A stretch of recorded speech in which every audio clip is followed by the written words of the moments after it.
Hey, good evening, ladies and gentlemen. My name is Dave Valente, and you're watching the Political Deep Dive here on Facebook and YouTube Live. I appreciate you guys joining us this evening. We have a great show this evening.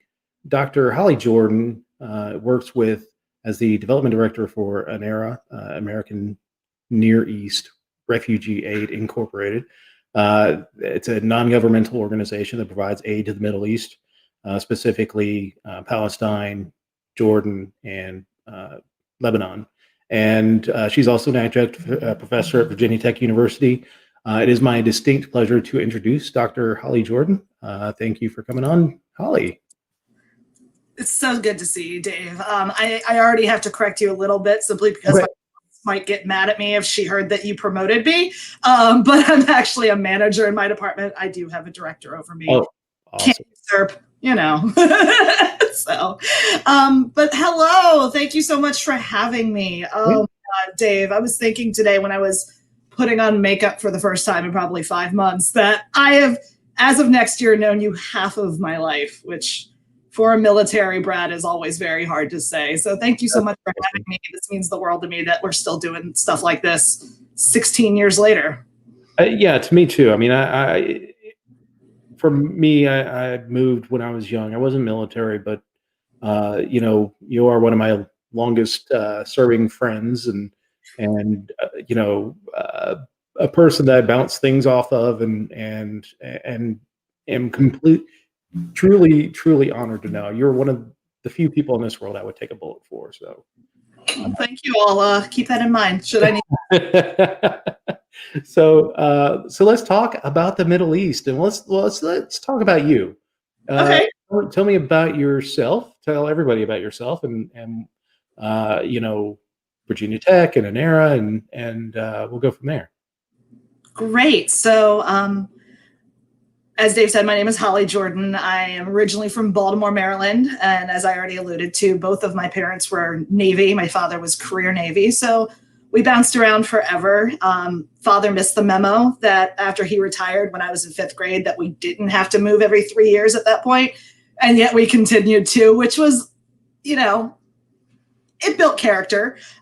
So eventually ended up in South Carolina, graduated from high school down there, ended up at Converse College, which is a small, recently co-ed, traditionally women's liberal arts college in Spartanburg, South Carolina. It's when I first started developing my love for the Middle East. I actually came into college as a biochemistry major. So ending up in political science, studying the Middle East was nowhere on my radar when I started out.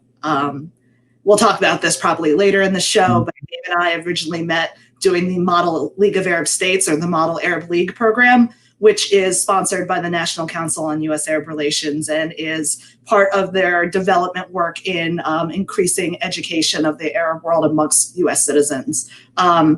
Ended up at Georgia doing a bachelor's in biblical Judaism because that sounded fun. And then got kind of back to my roots with my PhD at Virginia Tech in political and cultural theory, focusing in Israel and Palestine primarily.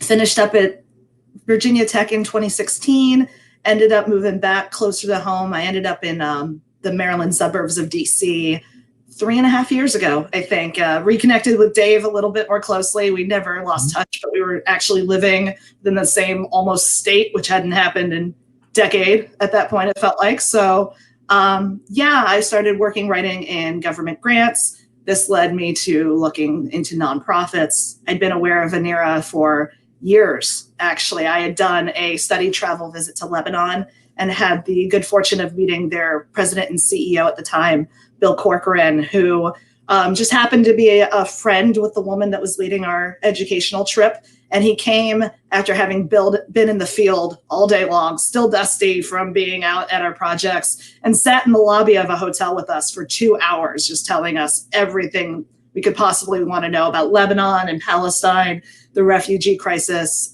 This was right after the Syrian crisis had begun. So it was something that just stuck with me. And when I was considering finding a new job, I looked up to see what ANERA was doing and found a job listing that was like reading my resume back to myself. And applied to it and was going to die if I didn't get it. And then I actually got it. And having come out of academia, I can say that I have found a dream job that I never would have expected. My intent through my 11 years of college was to be a college professor. And I'm really lucky because now I get to adjunct, and I adjunct at several places off and on, and still teach and have my foot in that area, but then use what I learned in my degree to actually do something. It's not just theoretical anymore. I'm actually a practitioner of the things that I've studied. And so with ANERA, I'm in the grants writing department. I'm in the department that looks for new business opportunities and winning previous grants, follow-on grants to those original grants. So I am privileged to work with dedicated field staff that are from the neighborhoods in which they work. Most of our staff is in the field. We have a very small back office, and over 90% of our income from the organization goes directly into programs rather than overhead. So I believe in what we do. We get our ideas for projects from the field and then find funding opportunities for them. It's not a top-down organization. We're really there to find our field staff and our field offices what they need to get their jobs done. And so I'm incredibly grateful. We do work ranging from women's economic empowerment projects to infrastructure work with water, sanitation, and health projects, early childhood development, cash vouchers during harsh winter conditions, humanitarian aid. That's really our bread and butter. We send millions and millions of dollars worth of medications and medical supplies, PPEs right now, to the region. So that's really where I ended up, from trying out for Model UN my freshman year of college and be like, this sounds fun. I have no idea what I was getting into, changing my major, meeting Dave Valente, and going on with my life. So I think I hit the high notes, at least the ones that are able to be shared. So yeah. So I mean, you took care of some of the stuff about ANERA. So I have been looking at this organization as well, and just some of the work that you guys do with providing medication, providing construction for schools and things like that really service the community. And that's what I look at this organization as a model to be followed in the region. So let's talk about, I will say, in early August, you sent me a harried text about being on a call with your staff in Beirut, and a massive explosion had happened. I didn't know anything about it, had no clue. And I thought, oh, well, it's probably, political violence of some sorts. And it turned out to be just a massive government screw up. So tell me about that. Tell me what Beirut is like right now and how it's coping with what's going on. Yeah, so I think it's important for your listeners to hear that at this point, I'm not speaking on behalf of ANERA at this point.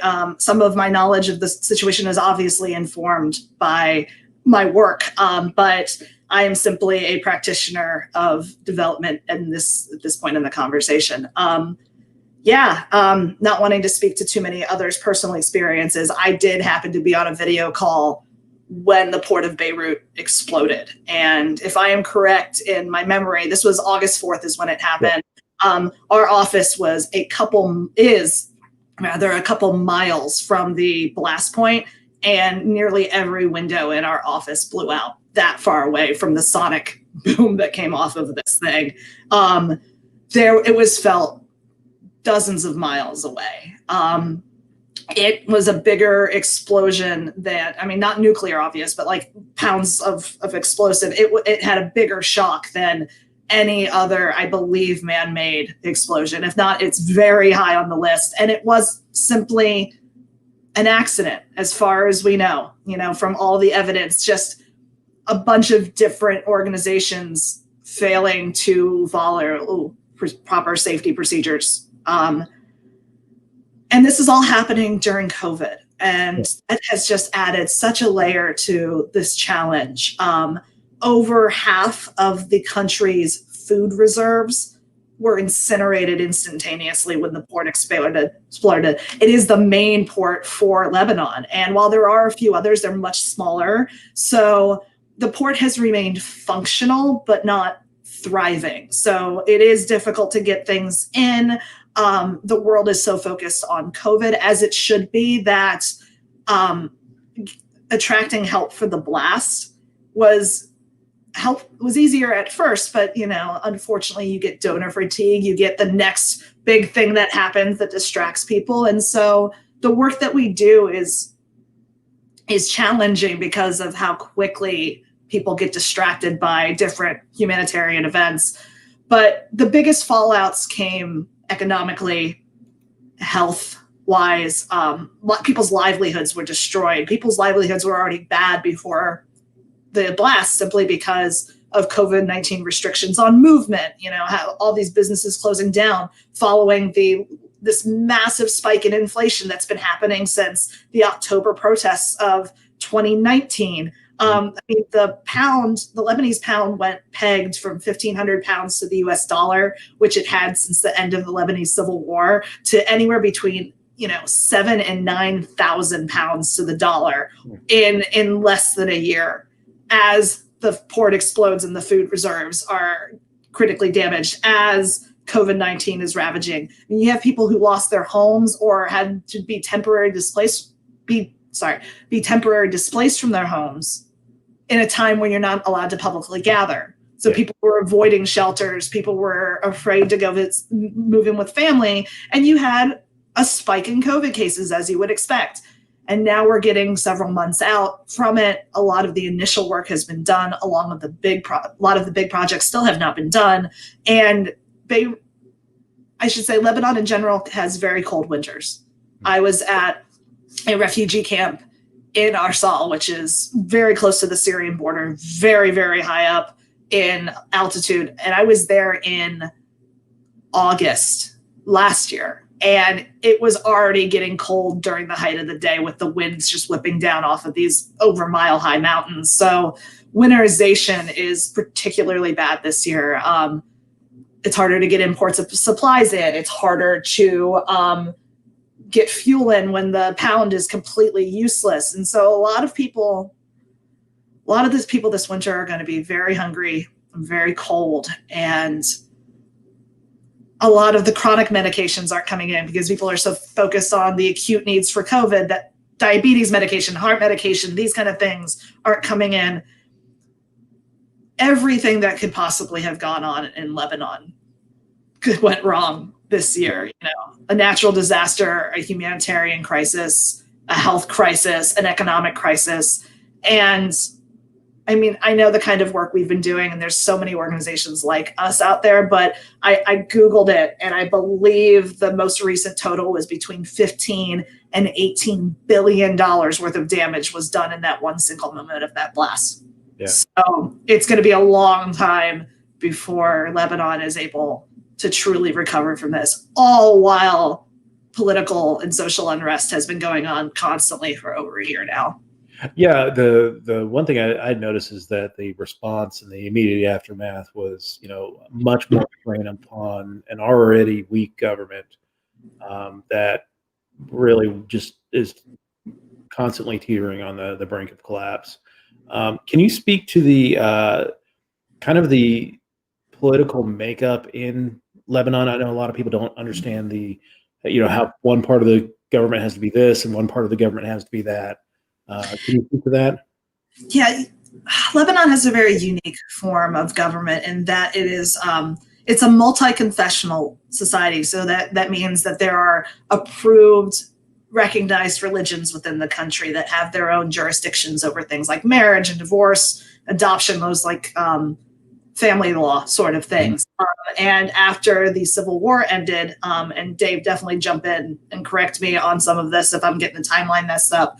As part of the Taif Accords, it was required that certain sections of parliament have quotas based on group. And some of these are religiously based, primarily. Some of them were socially based within certain religious groups. You have so many different recognized faiths in Lebanon. It's beautiful in that regard. When you visit Beirut, you look around and you see churches next to mosques, and so many different eras of these buildings as well. But it does create interesting challenges within a parliamentary system and within a society for whom the scars of the Civil War are even still visible. Like, God, I remember the first time I went to Beirut, I was on this education trip, and you could see spots in the sandstone buildings that were a different color. And I asked them, I'm like, what's up with all the dots in the bricks? And they told me, well, they had to use they used a particular kind of resin when they filled in the bricks from the bullet holes during the Civil War. And as that resin has aged, it's gotten smaller and changed colors. So you can physically still see the scars of the war. Yeah. And there were lines down the middle of Beirut that divided families in some cases, and neighbors who had loved each other for generations. And that makes a very interesting situation in the government with which parties are in favor at any given time, and who has ultimate power. And when that is already teetering on dysfunction, and then you have COVID followed so swiftly by this blast, there's just no resources internally to even come up with a coordinated response. And I will say that, Lebanon has come up with a very, there's been a strong response, and that there's been, the aid has come in and it's being spent responsibly, and so many good things are moving along. But like, how quickly can you do $15 to $18 billion worth of patching things? It's just, even with a very strong, stable government, that would still take years. Yeah, we're still doing stuff in New Orleans, so we're still doing stuff in Flint. Yeah, exactly. Yeah. Flint still doesn't have drinkable water, so yeah. I mean, in the best of situations, it's still just a cluster, really. I mean, it really is bad. All right, so Lebanon. Let's move on to Palestine. Palestine is definitely my one true love when it comes to international affairs. I remember the first time I traveled to the Middle East. It was the summer after my freshman year of college. I was lucky enough that my college, Converse College, helped me find a scholarship to be able to go for a 6-week study travel visit to Al Bayt University in Mafraq, which is in the north of Jordan. It's very rural. And I remember my connection in Cairo. And this is 2004. This is not that long after 9/11. This is the first time I've left the country in my entire life. I don't even know the Arabic alphabet, and I'm supposed to be going to learn Arabic for 6 weeks. And this is back when, as an American that doesn't know any sides of the reality of the region, all we knew at the time was, Al Jazeera is that channel that shows those terrorist videos, and 9/11 and bin Laden. And we were so naive, and we had, and there were things going on, but like we had such a biased view of so many of those things. I remember looking up at the screen and seeing Yasser Arafat making a speech, because it was right before he died that November. It was June, July, and just having that like, oh my God, I am not in Kansas anymore. Arafat's on this like 70-inch monitor in the middle of the airport. And I had only just started learning about the conflict that semester of college, really, and just being like, there's so much I don't know. Like, I remember that spring semester of freshman year, learning about just the Palestinian side of the narrative. Because, I grew up in the United States with, CNN and Fox and MSNBC, and they all have their different ways of presenting the conflict, but it's always incredibly, I don't want to say biased, but it's definitely on this, gives far more facts from the Israeli perspective than the Palestinian. You have to go look for the Palestinian perspective as an American. It's just not often a part of our news. And just being so angry that I didn't know these things, and I felt like my parents did a really excellent job having the news on and explaining things to us, and just having no idea. So Palestine, the situation in Palestine, I hate that I can't say that there's been a time in my life where I wouldn't have said it's fraught, because it is. But the United States cuts in funding to Palestine 2 years ago when the USAID, it was decided that ongoing funding from USAID projects to Palestine was ending immediately and no further funding would be present. You can't imagine the ripple effect that had across Palestine. Organizations like mine were halfway through infrastructure projects and just had to stop, rebar sticking out of buildings and dug foundations that people could fall in, and schools half built, just had to be abandoned. And the last thing you want to do in development work is leave the place worse than when you got there. That's the exact opposite of your goal. And, you're leaving dug out foundations that, people can fall into. It was heartbreaking just to realize what that funding meant. And then you realize that a lot of other organizations that had given to Palestine that were concerned about giving in light of the United States removal of funding, the money started to dry up. It's harder and harder to get money for Palestine for a number of reasons. And so I'm grateful that we've been doing what we've been doing for the last 53 years or so. We were founded right after the 1967 conflict to bring humanitarian aid and medicines to the region. And we've at no time had to interrupt our programs due to the conflict. So things are still happening, but the moving of all that money away, and then followed a year later by COVID beginning. COVID was almost a year after that, is when we started really hearing about the first cases. West Bank got it more quickly than Gaza because the border there, while very strong and very unpredictable, is still slightly more permeable than the border with Gaza.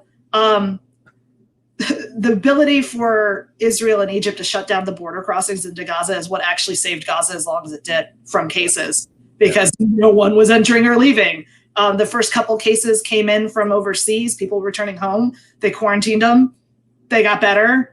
There were no cases in Gaza anymore. I remember the day that we heard Gaza's got its first COVID case. I started crying because I'm like, this is the most densely populated piece of earth on earth.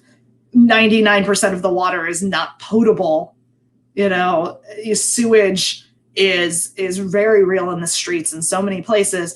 Trying to keep a highly, you'd think, what's the word for when you get something when you're sick? Highly contagious. You'd think I know the word contagious after 12 months of this virus.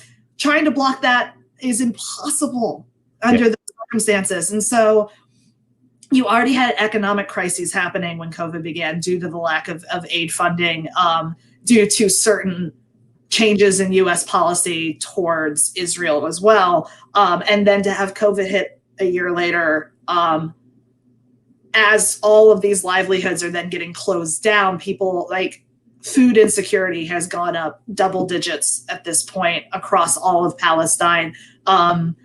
Access to things like ventilators is a very difficult topic because of the restrictions on imports. So there are a lot of machines that are needed to treat secondary symptoms of COVID that are just not present. The current Pfizer vaccine that we're also hopeful about is not really an option for Palestine because of how cold it needs to be kept. Between the fact that there's only one refrigeration unit in the entirety of Palestine that can actually, in the entirety of the West Bank, I think the entirety of Palestine that can even hold these things. There's only one of them, and rolling blackouts are so common in the West Bank that even with the one proper fridge, you don't know. Yeah, for 4 hours, you just destroyed so many vaccines. So that vaccine's not even really possible for Palestine. There's talks of a possible influx of the Sputnik 5 vaccine that Russia's been working on, but we don't have testing outside of Russia to talk about what that vaccine can actually do. So access to safe and abundant PPEs and things for COVID has been difficult. Getting economic funding for things like food vouchers, like winterization boxes of blankets and fuel and things. It's been very difficult when the whole world is dealing with COVID at the same time, and economies that were strong are weak, and everybody is affected by this. Giving to others it's not that we don't have the compassion. I think many of us have far more compassion for others than we have in a long time because of what we're seeing with COVID, but a lot of us are also simultaneously not in a position to give. Yeah. So it's just those two things, the economics coming out of COVID and the health concerns coming out of COVID, on top of everything else that Palestine has been struggling with, not only in the last 2 years, but, forever. It feels like those two things would be enough without all the other political things that are also happening with Israel and Palestine as well. Okay. Well, let's talk about an issue that's happening with Israel. Throughout the last year, we've seen several Middle Eastern countries. But for the longest time, it was just Egypt and Jordan had recognized Israel as a country, had diplomatic representation. Now we've seen several countries offer that diplomatic representation. So Morocco, Sudan, the United Arab Emirates. I mean, what is your take on what's going on with the diplomatic recognition of Israel? Well, in general, we've seen across the last 4 years that the current administration is very in favor of unilateral and bilateral agreements rather than multilateral or going to regional organizations like the Arab League, for instance. So I would say in some ways this isn't surprising that the current administration would use this sort of methods of encouraging these normalization efforts. The spread of Arab states is just fascinating because they're all coming at this for different reasons. I mean, Egypt and Jordan, in some ways by necessity, right? They had to normalize relations, and normalize is a very charged word, and there's a spectrum of normalization for sure, but they had to be in closer relations with Israel than they may have liked. And there were consequences, right? Egypt got kicked out of the Arab League. Anwar Sadat got assassinated. And so these things kind of made sense though, like just proximity. Mm-hmm.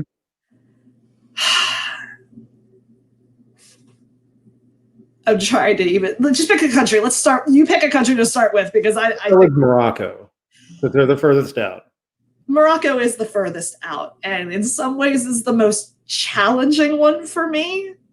I can see what's in it for Morocco, right? Oh yeah, absolutely. It has an ongoing international problem with its relationship with the Western Sahara. Yep. Something that you and I have talked about forever at this point, this issue.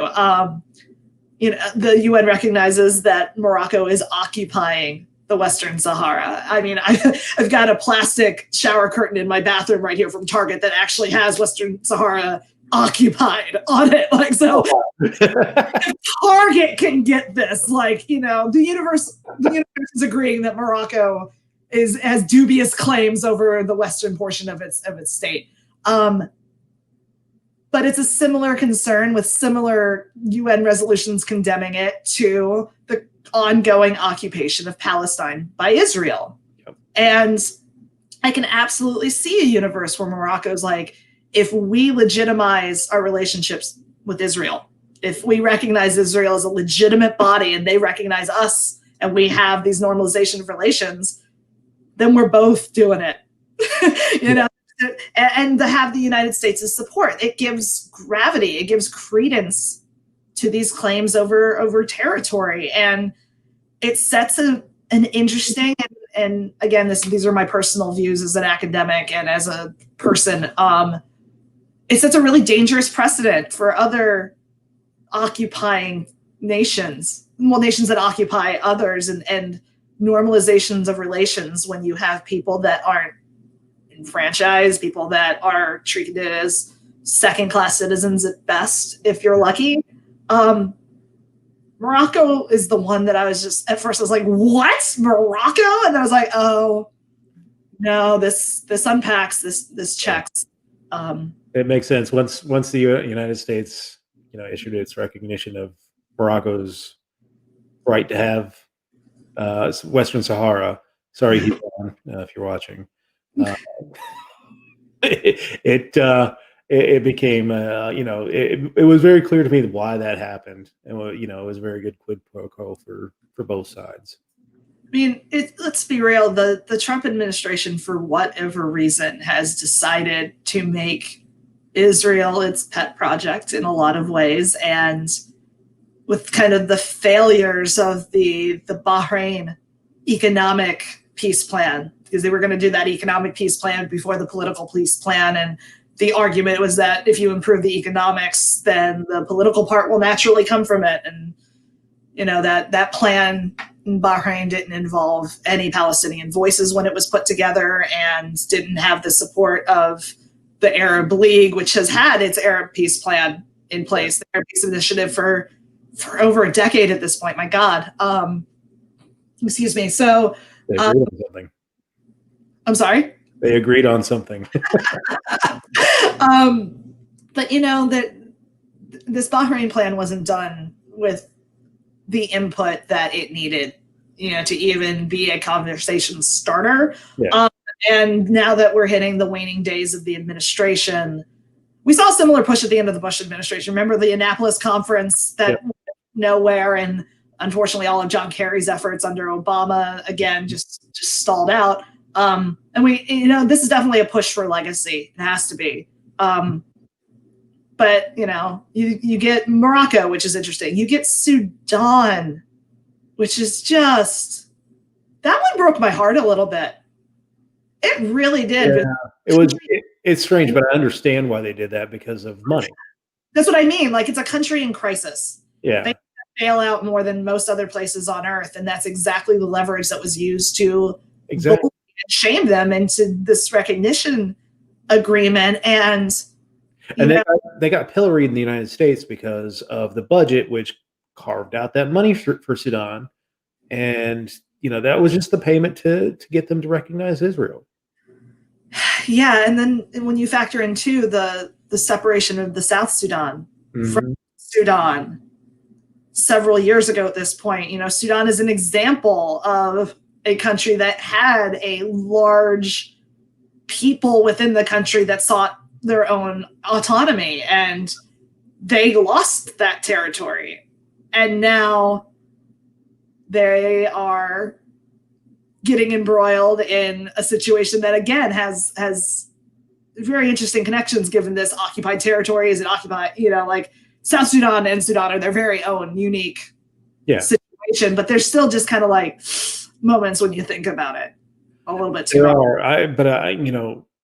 For being 20 years deep into a civil conflict, they that the bills were due in Sudan, and they needed to have a reset.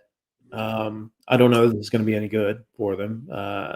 We'll see how the government manages whatever money they get from the United States, and if it does any good there, I don't know. But I'm not aware that any money has actually made it to Sudan. To be fair, I haven't looked it up yet. But I'll be interested to see, because that was one of the big promises that came from the UAE normalization agreement between Israel and the UAE, is that UAE only agreed to recognize Israel formally if they halted demolitions in the West Bank. That was contingent upon the agreement. And it's the closest of the Arab states that have recently come on board that I have seen to any sort of recognition of the Palestinians as part of this relationship. The UAE, whatever its motivations and whatever its efficacy, made the protection of the Palestinians at least a part of it, even though normalization in and of itself undercuts the Palestinian argument for sovereignty and the right of return. So, yay, UAE kept demolitions as part of it, but then within 6 weeks, the demolitions started back up with earnest. So it was a lot of these last-minute agreements to put in the current administration's legacy that did nothing more than continue to marginalize the Palestinian community within the greater Arab world, which has been the ongoing challenge as this conflict continues for decades and decades. The Arab support for the Palestinian cause. Do you think because it's gone on for decades that is what has really driven this? Is that they're tired of dealing with it? I don't want to be this ugly, but yes, I think it's just one of those conflicts that unless a decided effort is truly made to just say, we're going to sit in this room or this place and we're just going to fix this, and like everybody agrees to it, it is this sort of thing that others from the outside absolutely, and Arab states have not been shy about saying these things, that it's an annoyance, that it's an ongoing challenge, that they wish it would just go away. I mean, the Arab League was founded with a like an article within their charter about the position on Palestine, and it was central to pan-Arab politics for decades, the status of Palestine and the Palestinian right of return. But it's been decades, and absolutely certain states are just like so far removed from 1948 in the Arab world that it doesn't have the rallying cry it had.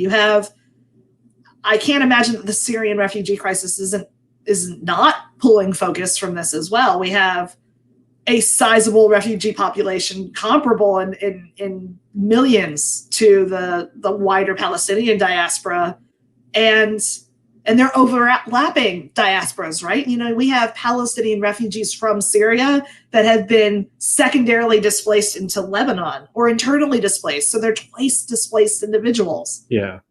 So are they Syrian refugees at that point or Palestinian? Like by self-identity, Palestinian, but by just the sheer geography of it, yes, they are displaced persons who happen to have previously been in Syria. It's just... Yeah, and most of the states, most of the countries there have their own internal issues that they have to deal with. Even just COVID will distract from dealing with the COVID crisis is going to distract you from keeping your focus on Palestine. And for me, watching the whole Palestinian conflict and watching how it's broken down over the years, it does seem clear to me that it is kind of fatigue on behalf of the Arab League, that they just can't sustain it anymore.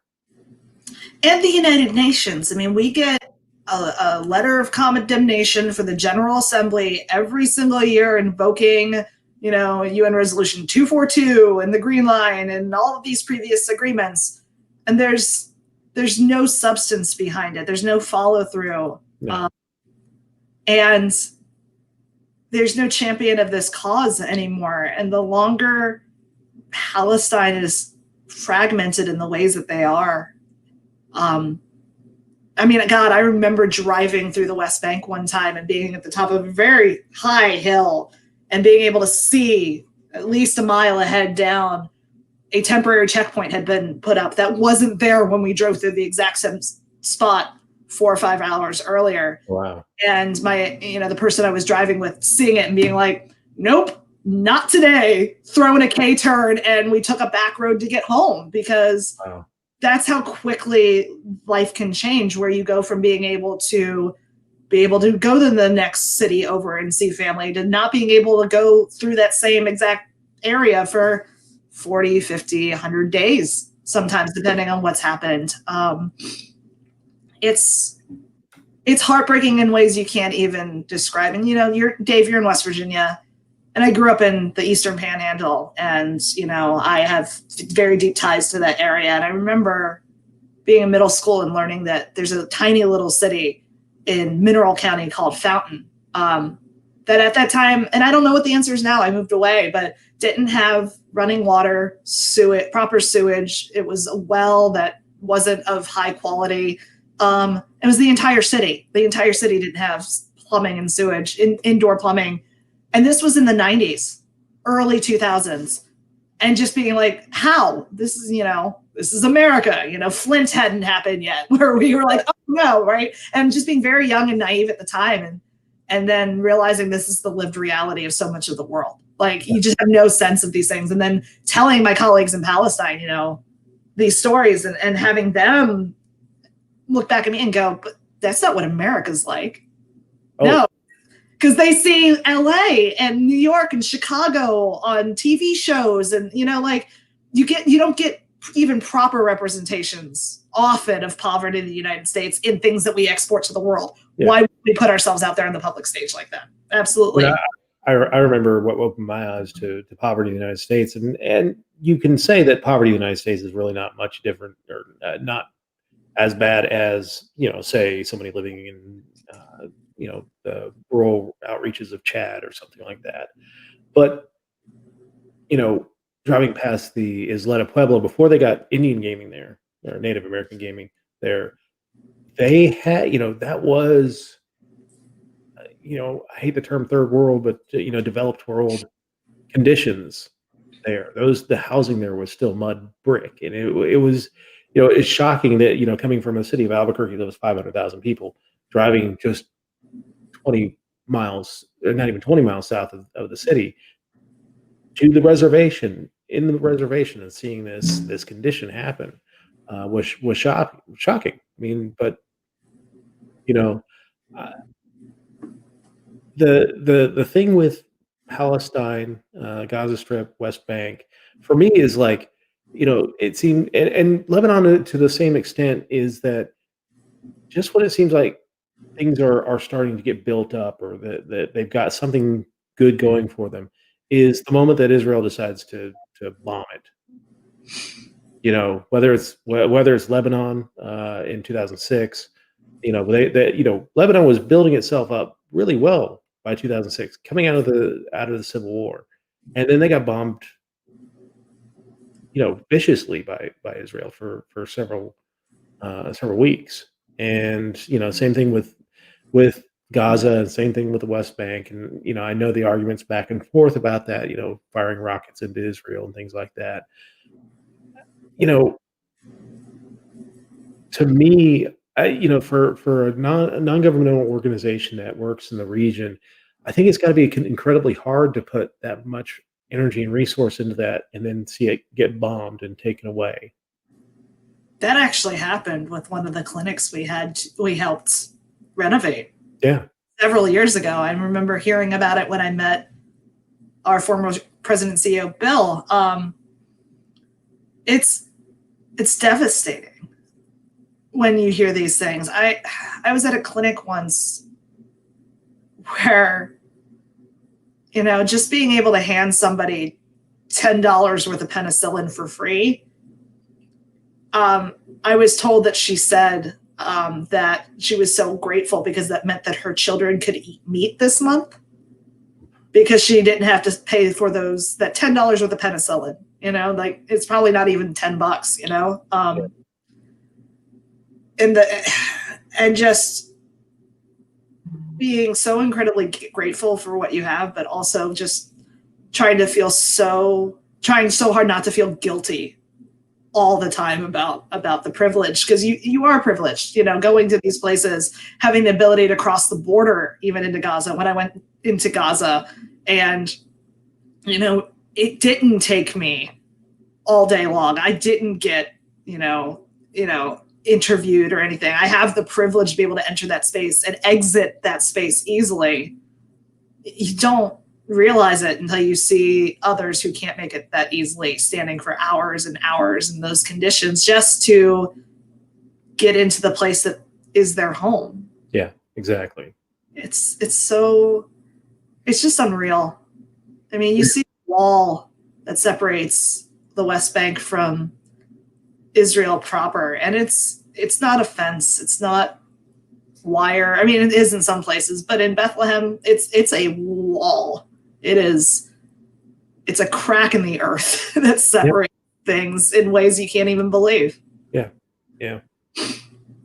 Oh. Yeah, I know. It's hard talking about this, what people do to one another, based on just really dumb stuff. Like, I just don't get it. But all right, so let's move on to a different topic then. And hopefully a little bit of hope for you guys. The incoming Biden administration. What are your expectations coming out of the new Biden administration? There's so much potential here. There's so many moments coming up for the peace process that could be so incredibly hopeful.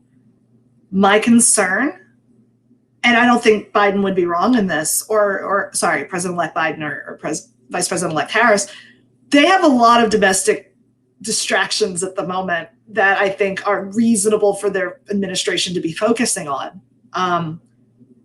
So I don't necessarily see a lot of direct involvement of the United States in the peace process moving forward. The resumption of aid, yeah, I think that's going to happen as soon as possible. He's even indicated that he intends to address that within the first month of after being sworn in. So it's then a question of, how that might play out. There is the politics of the embassy having been moved. During the current administration, the embassy was moved from Tel Aviv to Jerusalem. And originally, Israel was set up with two capitals, Tel Aviv being the political capital where the ministries and things were, and Jerusalem being the religious, the cultural capital. And as the question of Jerusalem has become so paramount in the crisis, the expansion of Israeli control of Jerusalem has been kind of a rallying moment for both sides, positively and negatively, of course.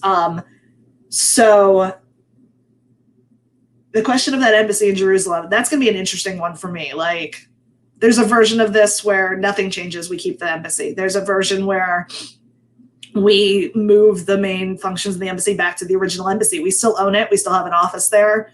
It's still U.S. embassy territory. That would send a big message. It would be a very small gesture, and there would be political consequences with Israel. I'm not saying otherwise, but it is a very small gesture that would signal to the world that the United States is taking the status of Palestine seriously again, because it hasn't been taken seriously in at least 4 years. It hasn't. When you can have an entire peace agreement that doesn't mention Palestine once, like half of those normalization languages between the Arab states and Israel don't mention Palestine. We're going to at least get back there. But I mean, if you look at their voting record, Harris and Biden are very typical, have very centrist Democrat voting records on this issue, but there's been more and more of a recognition of not only Palestinians and their ongoing struggles for sovereignty and self-identification and evolution, but also the very real lived conditions of minority groups within Israel itself. Yeah. These are all issues that Biden is going to inherit with Israel, because Israel more and more is having its own internal struggles with its identity with regard to racial minority Jewish groups, for instance, that Biden's got a lot to take care of. He really does. Yeah. And I hope, if nothing else, the resumption of aid and maybe his empowering of local organizations and regional organizations to work on this, and not having the United States take such a heavy-handed approach. That's what I would like to see. Let the people that are actually affected by this in their daily lives be the center of the process, rather than external powers who definitely aren't thinking of this from the perspective of what's best for the people that are affected by this on a daily basis. Okay. So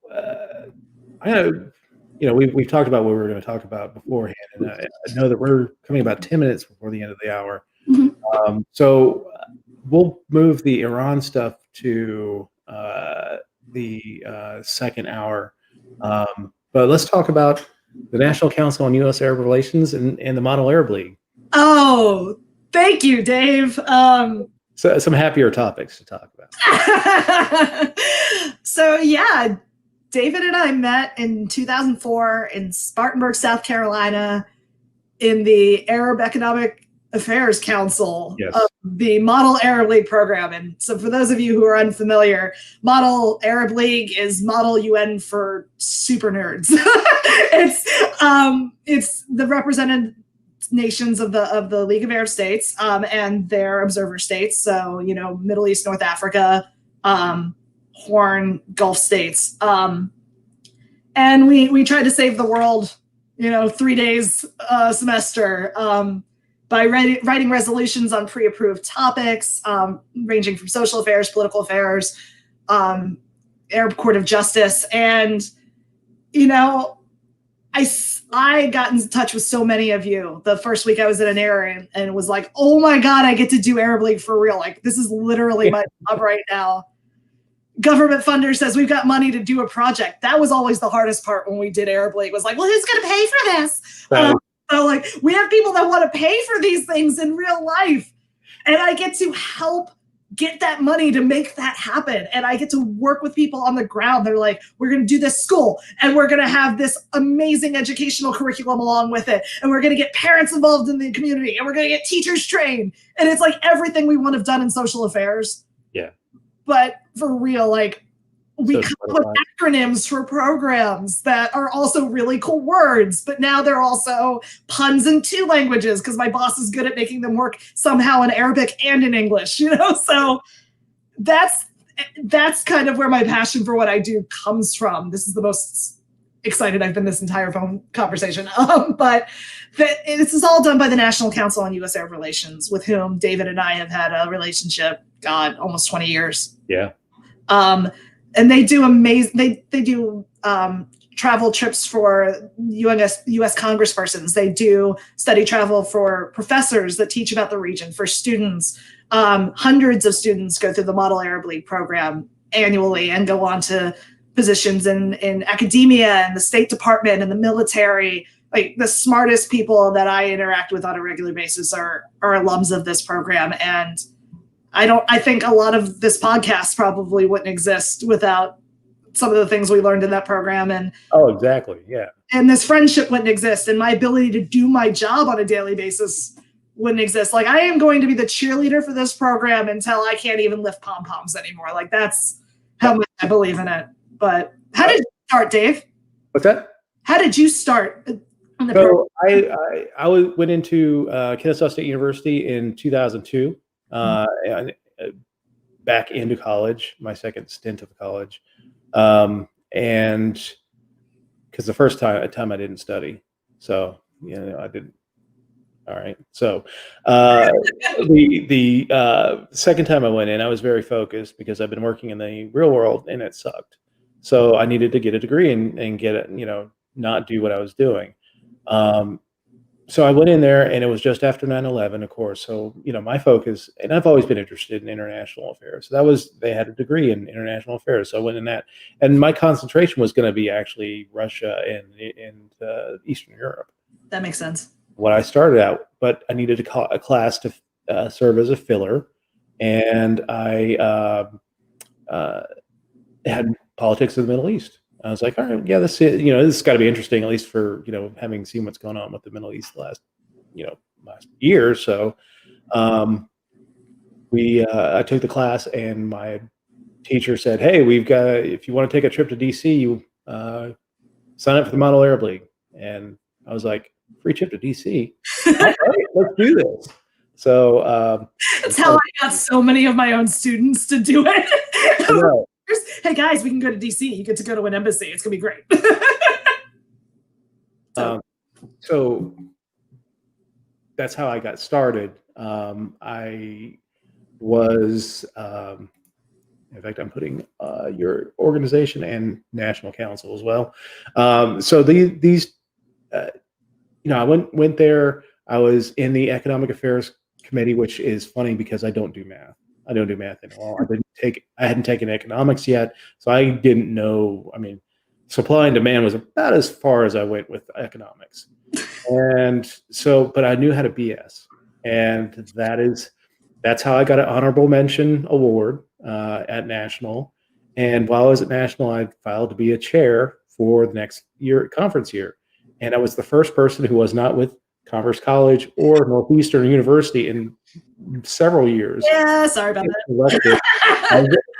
To get selected as a chair, and that's how I got involved. So, and that's how we met. I took over the Arab Economic Affairs Ministers Committee. I owned up on economics, and I went from there to heads of state committee and to political affairs committee. I chaired the political affairs committee, and I won outstanding chair after my senior year, actually, technically.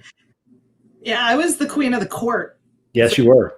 The Arab Court of Justice, which does not exist in real life, but exists in the Arab League at the model level. And they're aware of it. We send every resolution and every piece of documentation that we do on these conference weekends to the Arab League. It actually goes to them. They're aware that we have court cases about the Western Sahara every couple of years, for instance. So they don't hate us for our freedoms. They hate us because of these packets, then. Yes. All of those dead trees. What were we thinking? Oh my goodness. I hope we're sending them to them digitally at this point. But back in the day, it was like, let me just hand you this paper. For me, it was meeting you in the Economic Affairs Committee, not knowing a thing about econ or the Hashemite Kingdom of Jordan, which I was supposed to be representing at the time. My advisor thought it was very funny to make me the representative of Jordan when we were also Libya that year. So I had to announce myself as Holly Jordan, delegate from Jordan. But I feel like I've come a long way since then. Started 3 different college teams, directly or indirectly, at this point. And we wrote a book, the nerdiest book of all time. I think we've sold 8. I'm a footnote in it. You are a footnote in it. I think 4 of them might have been purchased by my mother, but that's fine, I got one. Yay! I need to get it signed by you and Phil. Oh, well, COVID willing. Yes. We'll do that next year in Atlanta. Oh my God. So we're going to have to end the show here in a minute, but we're at 9 p.m. We're going to start up. Well, as soon as I can at 9 p.m. We'll start the second hour. It's the after dark hour. We're going to talk a little bit about Middle East, but it's going to flow into. I've got a statement I'm going to read at the beginning of the second hour that touches on what's gone on this week. But I invite everyone to join on. It's going to be on this Facebook page. It's going to be on this Twitter page if you're watching on YouTube. But I thank everyone for joining us tonight. Thank you, Holly. You rock. You rock to the break of dawn. One of my favorite people on this planet. And thank you so much for coming on. This has been a fantastic show. And join us here in the next few minutes. Thanks, everybody. Thank you.